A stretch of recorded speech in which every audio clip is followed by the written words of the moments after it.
أعوذ بالله من الشيطان الرجيم بسم الله الرحمن الرحيم أولم ير الذين كفروا أن السماوات والأرض كانتا رتقا ففتقناهما وجعلنا من الماء كل شيء حي.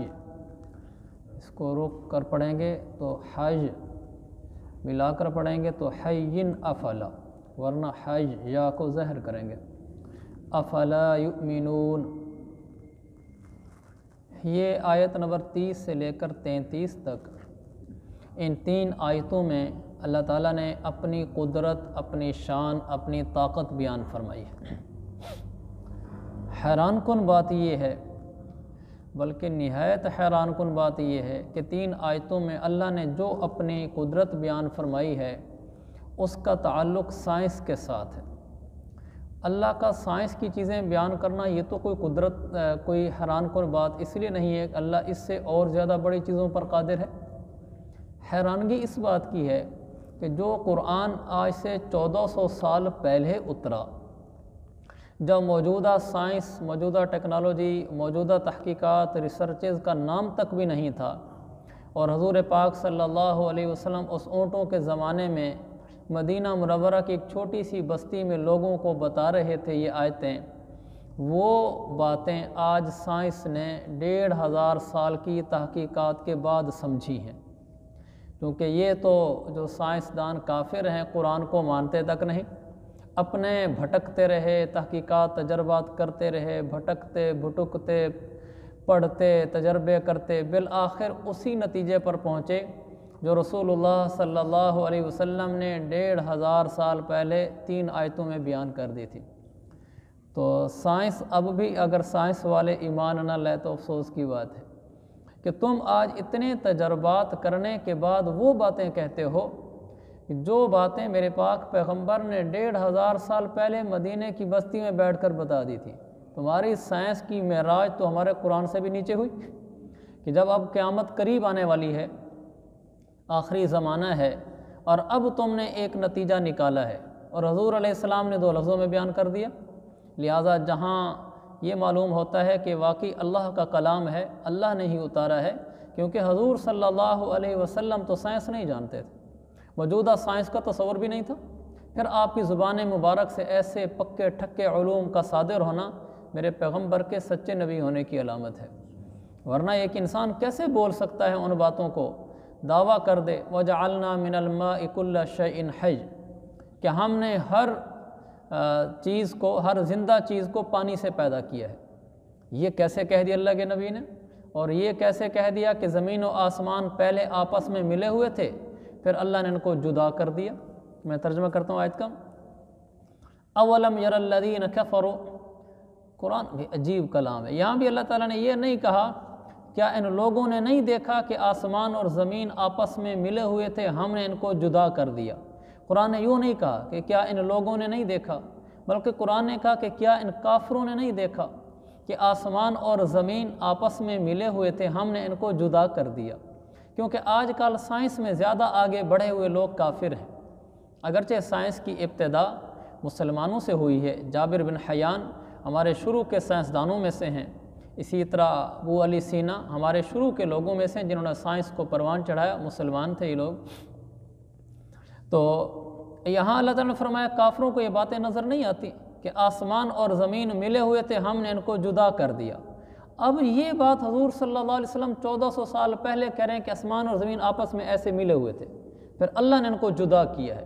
تو یہ آج کی سائنس اسی کو بیان کرتی ہے. ایک تھیوری ہے، نظریہ ہے بگ بینگ، یعنی ایک بڑا دھماکہ ہونا. سب سے پہلے یہ تھیوری ایجاد ہوئی 1931 میں.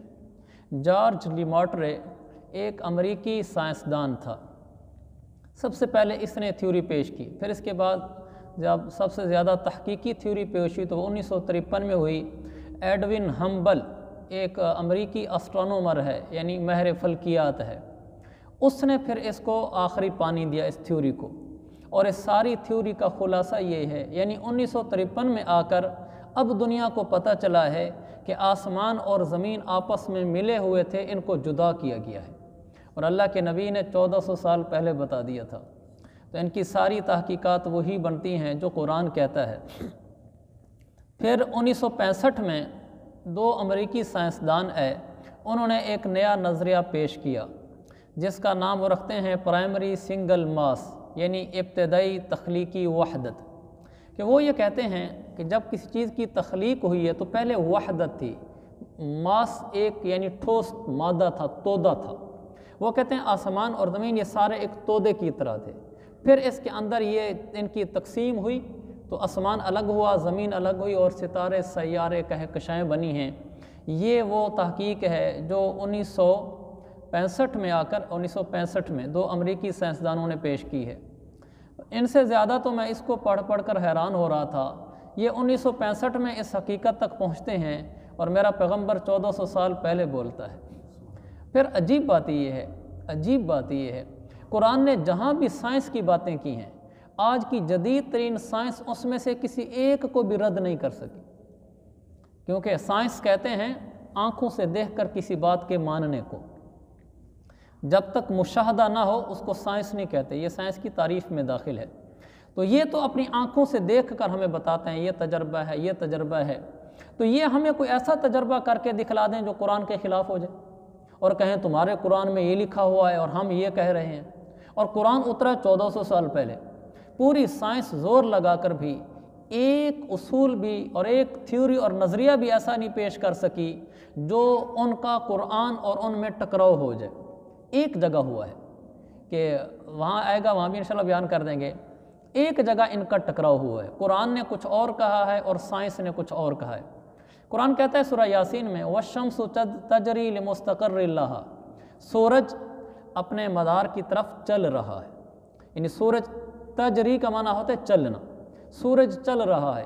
یہاں سائنس نے 1800 کچھ میں سن مجھے یاد رہے ایک تھیوری پیش کی جس کے تحت اس نے لکھا کہ سن از دا سٹیشنری، سورج ساکن ہے، سورج چلتا نہیں ہے۔ اب یہ قرآن سے ٹکرا گیا، قرآن نے کچھ اور کہا، انہوں نے سائنس نے کچھ اور کہا، اور سائنس تو ایسی ہے کہ تو بالکل عقل کی غلام ہے، عقل کی پجاری ہے اور آنکھوں کی پجاری ہے، ان کو جو آنکھوں سے نظر آئے اور ان کی عقل میں جو سمجھ آئے حرف آخر وہی ہوتا ہے، اور ہم ایمان والوں کا حرف آخر قرآن اور حدیث ہے۔ بھلا آنکھوں سے اس کے برعکس نظر آئے، عقل سے اس کے خلاف نظر آئے، قرآن کچھ کہے ہماری عقل کچھ کہے، قرآن سچا ہے عقل جھوٹی ہے، قرآن اور حدیث کچھ کہیں آنکھیں اپنی خود دیکھیں اور طرح، قرآن حدیث کے خلاف دیکھیں۔ ایمان والا ہے جو بولتا ہے کہ میری آنکھ غلط دیکھ رہی ہے، دماغ غلط سوچ رہا ہے، قرآن اور حدیث سچ کہہ رہے ہیں۔ لیکن سائنس تو ان باتوں کو نہیں مانتی، وہ کہتی ہے کیسے ہو سکتا ہے، ایک بات میں آنکھوں سے دیکھوں اور تمہارا نبی کہے کہ اس کے برعکس ہے تو میں کیسے تسلیم کر لوں۔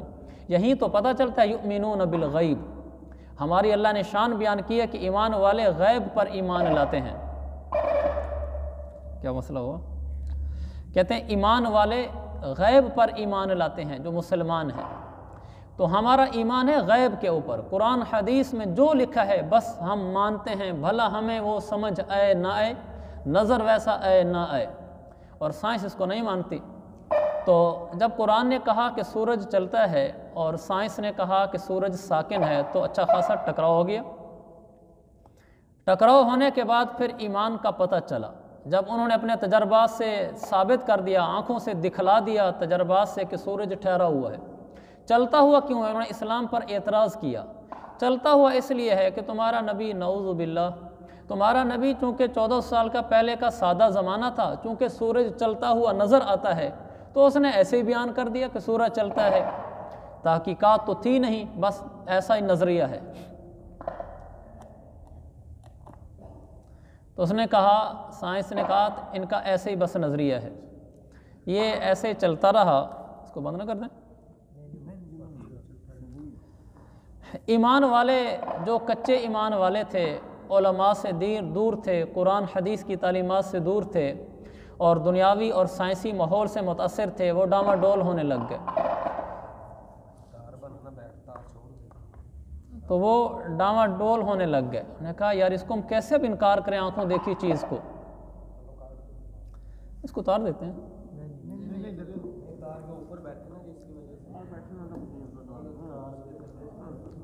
اچھا چلیں کوئی بات نہیں.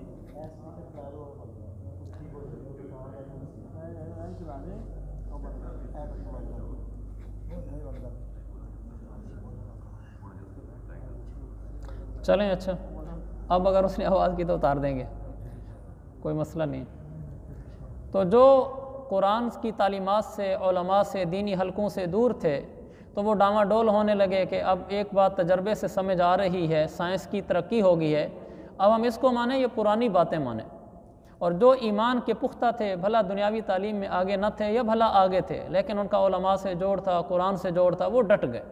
انہوں نے کہا 100 دفعہ آنکھوں سے دکھلاؤ کہ سورج ٹھہرا ہوا ہے، تجربات کر کے دکھلا دو ہمیں، جو سائنسی آلات ہیں ان سے، کہ سورج حقیقت میں ٹھہرا ہوا ہے، محسوس چلتا ہوا دکھائی دیتا ہے. بھلا ہمیں دکھلا دو، ہم آنکھ جھٹلا سکتے ہیں لیکن اللہ رسول کو نہیں جھٹلا سکتے. کئی سال کا زمانہ ایسے امتحان اور آزمائش میں چلتا رہا. ایمان والے اپنے ایمان پر قائم رہے، کفر والے دن دناتے رہے. آخر میرے رب نے قرآن کو سچا تو کرنا ہے. First law of thermo dynamics قانون ایجاد ہوا. اس قانون نے یہ ثابت کیا کہ جو ہم نے پہلے کہا تھا کہ سورج ساکن ہے وہ غلط ہے. حق یہ ہے کہ سورج چلتا ہے. تو میں نے کہا تف ہو تمہاری عقلوں پر، تمہارا کیا اعتبار ہے؟ تم 25-30 سال بعد 50 سال بعد بدلے کھڑے ہوتے ہو. قربان جاؤں اس آقا مدنی پر جس کی بات آج تک نہ بدلی گئی. اللہ فرماتا ہے وَمَنْ أَصْدَقُ مِنَ اللَّهِ قِيلًا، اللہ سے سچا کون ہے؟ وَمَنْ أَصْدَقُ مِنَ اللَّهِ حَدِيثًا، اللہ سے سچی باتیں کس کی ہو سکتی ہیں؟ وَمَا يَنْطِقُ عَنِ الْهَوَىٰ إِنْ هُوَ إِلَّا وَحْيٌ يُوحَىٰ، اس پاک پیغمبر کی زبان سے جو حرف نکلتا ہے وہ 100% حق اور سچ ہوتا ہے. ہم ان کا انکار نہیں کر سکتے، تمہاری آنکھوں کا انکار کر سکتے ہیں. جب سائنس سے یہ باتیں ثابت ہو گئیں کہ اگر سائنس کوئی بات مشاہدے سے دکھلا دے اور قرآن حدیث کے خلاف ہو تو وہ سائنس جھوٹی ہوتی ہے، قرآن حدیث سچا ہوتا ہے. بعد میں سائنس بھی مان گئی. یہاں سے ہمیں یہ درس ملا، اگر ہمیں قرآن حدیث میں کچھ ایسی چیزیں نظر آتی ہیں جو ہمارے تجربے کے خلاف ہیں، ہماری عقل کے خلاف ہیں، ہمارے مشاہدے کے خلاف ہیں، ہمیں ایسے موقع پر مشاہدے کو ٹھوکر مار دینی چاہیے، اپنی عقل کو ٹھوکر مار دینی چاہیے. جیسے اس کی چند مثالیں، قرآن کہتا ہے یمحق اللہ الربا ویربی الصدقات. اب میں سائنس سے روحانیت کی طرف اور آخرت کے اعمال کی طرف آ رہا ہوں. یعنی پہلے میں نے سائنس سے یہ بتایا کہ سائنس اور الٹا سیدھا زور بھی لگا لے، آخر میں جھوٹی سائنس ہی نکلتی ہے، قرآن حدیث سچا نکلتا ہے. اب میں اس طرف آ رہا ہوں جہاں قرآن اور حدیث کی سائنس والی باتیں بالآخر سچی ہی نکلی اور سائنس جھوٹی ہی نکلی. اس کی اور بھی میرے پاس کئی مثالیں ہیں لیکن وقت لمبا ہو جائے گا. جب یہ بات ثابت ہوگی تو اب ہمیں دوسری باتوں پر بھی یقین کرنا ہوگا. وہ دوسری باتیں کیا ہیں؟ اللہ فرماتا ہے یمحق اللہ الربا ویربی الصدقات، اللہ سود کو مٹاتا ہے، صدقہ زکوٰۃ والے مال کو بڑھاتا ہے. اب ہمیں یہ ماننا ہوگا. ایک آدمی زکوٰۃ دیتا ہے، لاکھ میں سے 2500 نکال دیتا ہے، پیچھے 97.5 بچتا ہے. اللہ فرماتا ہے یربی الصدقات، صدقہ زکوٰۃ دینے کے بعد مال بڑھتا ہے. اور یمحق اللہ الربا، 1 لاکھ روپیہ آپ نے سود پر قرضہ دیا، واپسی 1,10,000 لیا، بڑھ گیا ہے. میری آنکھیں دیکھتی ہیں 1 لاکھ کا 1,10,000 ہوا ہے. زکوٰۃ میں لاکھ کا 97,500 بچا ہے اور اللہ فرماتا ہے آہاں یہ سود مٹنے کو ہے اور صدقہ زکوٰۃ والا مال بڑھنے کو ہے. اب ہمیں یہاں آنکھوں کو جھٹلانا ہوگا، اپنی دماغ کی سوچوں کو جھٹلانا ہوگا اور یہ دل و دماغ سے کہنا ہوگا اللہ سچ کہتا ہے، میری آنکھ غلط دیکھتی ہے. اللہ تعالیٰ فرماتا، اللہ کے نبی فرماتے ہیں الصدق ینجی والکذب یہلک، سچ نجات دیتا ہے، جھوٹ ہلاک کرتا ہے. ہماری آنکھ دیکھتی ہے کہ ایک آدمی سچ بولتا ہے، گرفتار ہو جاتا ہے، جیل میں چلا جاتا ہے. دوسرا آدمی تیز تراری دکھلاتا ہے، جھوٹ بولتا ہے، وہ بچ جاتا ہے. اور حدیث کیا کہہ رہی ہے؟ سچ بچاتا ہے، جھوٹ مرواتا ہے. اور ہماری آنکھ دیکھ رہی ہے کہ سچ نے مروایا اس کو اور جھوٹ نے اس کو بچوایا. یہ آنکھ جھوٹی ہے، حدیث جھوٹی نہیں ہے. اس لیے ایک عالم نے کہا تھا سچ بول کر سولی کے تختے پر چڑھ کر مر بھی جاؤ تو بھی نجات ہے، جھوٹ بول کر بچ کر گھروں میں بھی بیٹھ جاؤ تو بھی ہلاکت ہے. اللہ کے نبی نے جو فرمایا ہے وہ حرف بحرف حق ہے، وہ حرف بحرف سچ ہے. اس میں کوئی کمی نہیں، کوئی کجی نہیں، ذرا برابر بھی اس میں لچک نہیں. دل اندر سے بولے دل کہ حدیث میں جس کو جیسے کہا ہے ویسے ہے.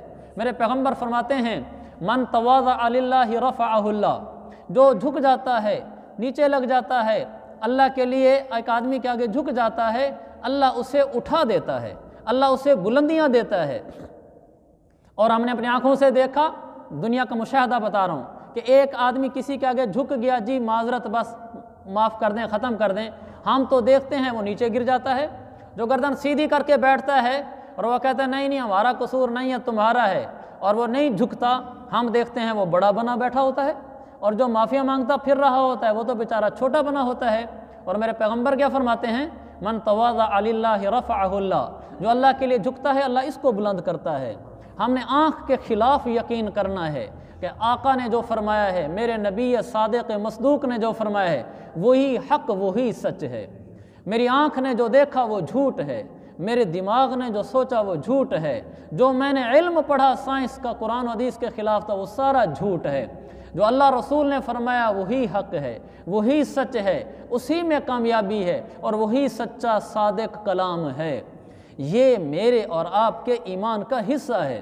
ہم آنکھوں کو نہیں جانتے، ہم دماغ کو نہیں جانتے، ہم ان پڑھی ہوئی سطروں کو بھی نہیں جانتے، ہم صرف اللہ رسول کو جانتے ہیں۔ ہم اللہ کے بندے ہیں اور رسول کے غلام ہیں۔ غلام بکا ہوا ہوتا ہے، وہ جو آقا کہے وہی سچ ہوتا ہے۔ ہمارے آقا تو پھر سچوں کے سچے ہیں، اس لیے ان کی زبان سے نکلا ہوا ہر بول سچ ہے۔ ہم سود نہیں لیں گے، سود نہیں دیں گے کیونکہ ہمارا مال اس سے گھٹتا ہے۔ ہم زکوٰۃ دیں گے کیونکہ ہمارا مال اس سے بڑھتا ہے۔ لوگ ہمیں جو دکھلائیں آنکھوں سے ہم ان کے دیکھے کو جھٹلائیں گے، ہم آقا کی بات پر یقین کریں گے کہ ایسے ہی ہے جیسے حضور صلی اللہ علیہ وسلم نے فرمایا ہے۔ یہ ایمان والے کی شان ہے، اور یہ مادیت والے کی شان ہے کہ جو دنیاوی چیزوں سے متاثر ہوتا ہے وہ ظاہر کو دیکھ کر چلتا ہے، وہ اللہ رسول کے فرمانوں پر شک کرتا ہے۔ ہمیں اس میں دل میں بھی شک نہیں ہونا چاہیے۔ ساری سائنس ایک طرف ہو جائے، قرآن ایک طرف ہو جائے، ہمارا قرآن سچ ہے۔ سارے ہماری آنکھوں کے مشاہدے ایک طرف ہو جائیں۔ اللہ کے نبی نے فرمایا، صحیح بخاری کی حدیث ہے، من احب ان یبسط لہ فی رزقہ وینسأ لہ فی اثرہ فلیصل رحمہ۔ جو آدمی یہ چاہتا ہے کہ اس کے رزق میں کشادگی ہو، رزق اس کا بڑھ جائے اور اللہ اس کی عمر میں برکت دے، اس کو چاہیے کہ اپنے رشتہ داروں کے ساتھ رشتہ داریاں جوڑے، رشتہ داروں پر خرچ کرے، حسن سلوک کرے، ان کے ساتھ حسن سلوک سے پیش آئے، اللہ اس کے مال کو بڑھائے گا۔ ہم تو آنکھوں سے کچھ اور دیکھتے ہیں کہ میں نے بہن کے ساتھ حسن سلوک کیا اور اس کو زمین جو اس کی بنتی تھی دے دی، میری زمین تو کم ہو گئی ہے۔ میں نے اپنے کسی رشتہ دار کے ساتھ حسن سلوک کیا، اس کی کوئی مالی مدد کر دی، میرے پیسے تو کم ہو گئے ہیں، مجھے تو یہ نظر آ رہا ہے اور میرے سرکار فرما رہے ہیں اس سے مال بڑھتا ہے۔ میں اپنے آنکھوں کے دیکھے کو جھٹلاؤں گا، میں آقا کے فرمائے ہوئے کو قبول کروں گا، میں کہوں گا کہ میں نے رشتہ دار پر خرچ کیا ہے، میرا مال بڑھے گا۔ مجھے لوگ کہیں گے کہاں سے بڑھے گا؟ میں کہوں گا وہاں سے بڑھے گا جہاں سے بڑھانے والا بڑھاتا ہے۔ بڑھے گا یہ مال، یہ گھٹے گا نہیں۔ اور اگر میں کسی کا مال دباؤں گا میرا مال گھٹے گا، بھلا مجھے بڑھتا ہوا نظر آئے گا، میں آنکھوں کو جھٹلاؤں گا، میں حضور صلی اللہ علیہ وسلم کے فرمان کو سر پہ رکھوں گا، بھلا میرا مشاہدہ اس کے خلاف ہی نہ ہو۔ ایسے 10 کیا 1000 مشاہدے بھی ہوں تم ردی کی ٹوکری میں ڈال دیں گے جو حضور صلی اللہ علیہ وسلم کے فرمان کے خلاف نکلیں، اور ہم آقا کے فرمان کو سر پہ رکھیں گے، بھلا زندگی بھر کے تجربے اس کے خلاف نکلیں۔ یہ تجربہ ہی کیا تجربہ ہے جو چھوٹے سے کمزور عقل والے انسان کا ہو۔ جب میرے سرکار بولتے ہیں ما ینطق عن الہوا ان ہوا الا وحی یوحا، اس نبوت کی زبان پر اللہ فرماتا ہے میں خود بولتا ہوں، یہ حضور نہیں بولتے، کہا میں رب ذوالجلال اس زبان پہ بولتا ہوں، لہذا رب جھوٹ بول سکتا ہے، حضور جھوٹ بول سکتے ہیں؟ کبھی نہیں بول سکتے۔ اللہ رسول نے جو ہمیں فرما دیا ہے وہی حق ہے، وہی سچ ہے، ہم نے اس پر ایمان لانا ہے۔ اس لیے ہم نے تواضع کرنی ہے، ہم نے رشتہ دار کے آگے جھکنا ہے، دوسروں کے آگے جھکنا ہے، اکڑنا نہیں ہے۔ ہم نے رشتہ داروں کے ساتھ حسن سلوک سے پیش آتے ان کی مالی مدد کرنی ہے، ہمارا مال بڑھے گا۔ ہم نے زکوٰۃ تول تول کر دینی ہے، اندازے سے نہیں دینی، کم ہو جائے زیادہ ہو جائے چلو نہیں، پوری زکوٰۃ دینی ہے، ہمارا مال بڑھے گا۔ ہم نے سود نہیں لینا، سود نہیں دینا، سودی کاموں میں شریک نہیں ہونا، سودی معاملہ نہیں کرنا، سود پر قرضہ نہیں اٹھانا، اس لیے کہ اس سے مال گھٹے گا۔ بھاڑ میں جائے ہمارا تجربہ، بھاڑ میں جائے ہمارا مشاہدہ۔ اللہ نے کہہ دیا کہ سود سے مال گھٹتا ہے، بس گھٹتا ہے، یہ ہمارا ایمان ہے اور اس کو پختہ کرنے کی ضرورت ہے۔ جب انسان غلط دیکھتا ہے آنکھوں سے تو اس کی آنکھوں میں قیامت والے دن آگ کی سلائیاں بنا کر پھیری جائیں گی۔ ہمیں اس پہ یقین ہونا چاہیے، اگر آج میں نے آنکھ سے موبائل پہ غلط دیکھا ہے تو قیامت والے دن آگ کی سلائیاں تیار ہوں گی۔ ہمارا بن دیکھا دیکھا برابر ہو جائے، یہ نہیں کہ اے جہاں میٹھا اگلا کہیں ڈٹھا، جب آئے گی تو دیکھی جائے گی، نہیں، وہ دیکھا بن دیکھا برابر ہے۔ جب کہہ دیا گیا ہے غلط دیکھنے سے آنکھوں میں سلائیاں پھریں گی تو پھر پھریں گی، پھر یہ نہیں ہے کہ آئیں گی تو دیکھیں گی، حق ہے اور سچ ہے۔ ان باتوں پر ہمیں یقین ہونا چاہیے۔ اللہ کے نبی کی حدیث پڑھیں، قرآن پڑھیں، دل کھول کر کہیں یہی سچ ہے، یہ ہمارا ایمان ہے، یہ ہمارے ایمان کے تقاضے ہیں۔ آگے دیکھیں، وَجَعَلْنَا مِنَ الْمَاءِ كُلَّ شَيْءٍ حَيٍّ، اللہ اکبر۔ اللہ فرماتا ہے ہم نے ہر جاندار چیز کو پانی سے پیدا کیا۔ افلا یؤمنون، کیا یہ لوگ پھر بھی ایمان نہیں لاتے؟ کیا جوڑ ہے اس آیت کا آپس میں کہ ہم نے ہر جاندار چیز کو پانی سے پیدا کیا کہ پھر بھی ایمان نہیں لاتے؟ اس چیز کا تعلق ہی سائنس سے ہے۔ ہر جاندار چیز کو اللہ نے پانی سے پیدا کیا۔ 1400 سال پہلے حضور علیہ السلام بتا رہے ہیں کہ ہر جاندار چیز کی ابتدا میں تخلیق میں پانی داخل ہے۔ آپ نے کون سی دنیا کی ساری جاندار چیزیں دیکھ لی تھی صلی اللہ علیہ وسلم؟ آپ کو کون سی ساری چیزوں کا علم تھا؟ بیکٹیریا کیا ہوتا ہے، فلانا وائرس کیا ہوتا ہے، فلانی چیز کیا، تو آپ کو ان چیزوں کی نہ تحقیق ہوئی تھی، نہ ایجاد ہوئی تھی، نہ آپ نے دیکھی تھی۔ اور آپ نے کہہ کیا دیا ہے، ہر جاندار چیز کی پیدائش میں پانی کا حصہ ہے۔ کوئی جاندار چیز ایسی نہیں ہے جس کے اندر پانی کا دخل نہ ہو۔ اب نعوذ باللہ آپ کو بڑا بآسانی جھٹلایا جا سکتا تھا کہ یہ بیکٹیریا ایجاد ہوا ہے اور یہ فلانی چیز ایجاد ہوئی ہے، یہ فلانی چیز ایجاد ہوئی ہے، دیکھو اس کی پیدائش میں حقیقت میں پانی کا کوئی دخل ہی نہیں، بڑا آسانی سے کہا جا سکتا تھا۔ لیکن قربان جاؤں اللہ پر، اللہ کے رسول پر، جو انہوں نے کہہ دیا سائنس نے بھی وہی کہا، الٹے سیدھے ہو کے ساری تھیوریز پیش کر ڈالیں، قرآن سے باہر نہیں جا سکے، مر مرا کے ادھر ہی پہنچے جو قرآن نے کہا تھا۔ سائنس اٹھتی ہے، نظریہ ارتقاء ہے ان کا، تھیوری آف ایولیوشن۔ ان نے کہا کہ جب کوئی سب سے پہلا جاندار پیدا ہوا اس کا نام بیکٹیریا وہ دیتے ہیں۔ وہ کہتے ہیں بیکٹیریا پانی سے پیدا ہوا تھا، اس کی ابتدا میں پانی تھی، ابتدا اس کی پانی سے تھی، تو یہ سب سے پہلے پانی کو مانتے ہیں۔ اس کے بعد جاندار جو ہمیں نظر آتے ہیں، مرد عورت کا اختلاط ہوتا ہے، ادھر سے سپرم آتا ہے، ادھر سے ایگ آتا ہے، یعنی مرد عورت کی چیزیں ملتی ہیں۔ جب یہ چیزیں آپس میں ملتی ہیں، جب وہ رحم میں بچے دانی میں دونوں کا ملاپ ہوتا ہے، سب سے پہلے جو چیز بنتی ہے ایمبریالوجی میں یعنی میڈیکل میں اس کو زائگوٹ کہتے ہیں۔ زائگوٹ ایک پانی ہے، ابتدا زائگوٹ سے ہوتی ہے، پھر وہاں سے وہ مختلف سٹیجز میں ہوتا ہوتا پورا بیبی تیار ہو جاتا ہے۔ آج بھی سائنس نے، جب پیٹ کے اندر کے نظام تو کسی نے چیرا نہیں تھا، اللہ کے نبی کے زمانے میں تو کچھ پتہ نہیں تھا کہ پیٹ کے اندر بچہ کیسے بن رہا ہے۔ اب تو وہ جدید سائنس سے آگے نا کہ دکھلاتے ہیں زائگوٹ بنا ہے، پھر بڑا ہوا ہے، پھر یوں ہو رہا ہے۔ اللہ کے نبی نے اس وقت بتایا کہ ہر چیز زندہ جاندار جب اس کی ابتدا ہونے لگتی ہے تو پانی ہوتا ہے۔ یہ کیسی عجیب بات ہے، آپ صلی اللہ علیہ وسلم اس وقت ہمیں خبریں بتا رہے ہیں۔ تیسرا، ہم نے ہر جاندار چیز کو پانی سے پیدا کیا۔ دنیا میں جتنی جاندار چیزیں ہیں وہ انسان ہیں، حیوان ہیں، نباتات ہیں، ان سب کی بنیادی اکائی سیلز ہیں، خلیے بولتے ہیں جس کو۔ کوئی جاندار چیز بغیر خلیے کے نہیں بنی ہوئی، کوئی سیل ایسا نہیں ہے جو پروٹوپلازم کے بغیر بنا ہوا ہو، سب میں پروٹوپلازم ہوتا ہے۔ ہر پروٹوپلازم میں 60 سے 70% پانی ہوتا ہے۔ گویا کہ ہر جاندار چیز کا مین بنیادی جزو جو ہے وہ پانی ہے۔ کوئی جاندار ایسا نہیں جو سیل کے بغیر ہو، کوئی سیل ایسا نہیں، ایک سیل بھی ایسا نہیں جو پروٹوپلازم کے بغیر ہو، کوئی پروٹوپلازم ایسا نہیں کہ جس کے اندر 60 سے 70% پانی نہ ہو۔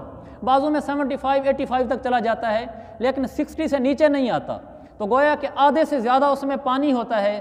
ہر جاندار چیز کی مرکزی بنیادی بیسک چیز میں پانی پڑا ہوا ہے، اور اس کو قرآن کہتا ہے وَجَعَلْنَا مِنَ الْمَاءِ كُلَّ شَيْءٍ حَيٍّ، ہم نے ہر جاندار چیز کی ابتدا میں پانی ڈال دیا ہے۔ اور یہ اللہ کے نبی اس وقت بتا رہے ہیں جب ان چیزوں کا تصور بھی نہیں ہے، جب اتنی باریک باتیں بتائیں۔ قرآن تو آج تک کے زمانے کے لیے تھا نا، جب سائنس ہے، اللہ فوراً کہتا ہے افلا یؤمنون، اب بھی ایمان نہیں لاؤ گے؟